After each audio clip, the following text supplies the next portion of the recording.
முதுமை வந்ததும் ஆசை அடங்கிவிடும். செல்வம் சுருங்கியதும் உறவினர்கள் கலைந்து விடுவார்கள்.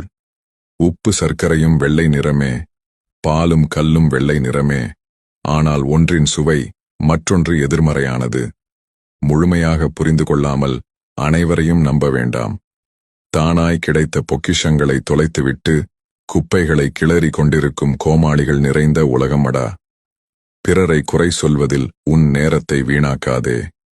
இறைவனிடம் சரணடைந்தால் உனது கவலை தீரும். மனதில் இருக்கின்ற நான் என்கின்ற அகந்தையை அகற்றி நீ கற்றுக்கொண்டதை பிறருக்கும் கற்றுக்கொடு. மற்றவர்களைப் பற்றி குறை சொல்பவனிடம் பேசாதே. பலனை எதிர்பார்த்து பணிகளை செய்யாதே. பிறக்கும்போது அனைவருக்கும் ஒரே பெயர், குழந்தை இறக்கும்போது அனைவருக்கும் ஒரே பெயர் பிணம். நீ யார் என்பதை உன் செயல் சொல்லும். இப்போதெல்லாம் நிறைய குடும்பங்களில் சொத்துக்களை பிரிக்கும் போதே சொந்தங்களும் பிரிந்து விடுகின்றன. உயரத்தில் இருக்கிறோம் என ஆட்டம் போடாதே.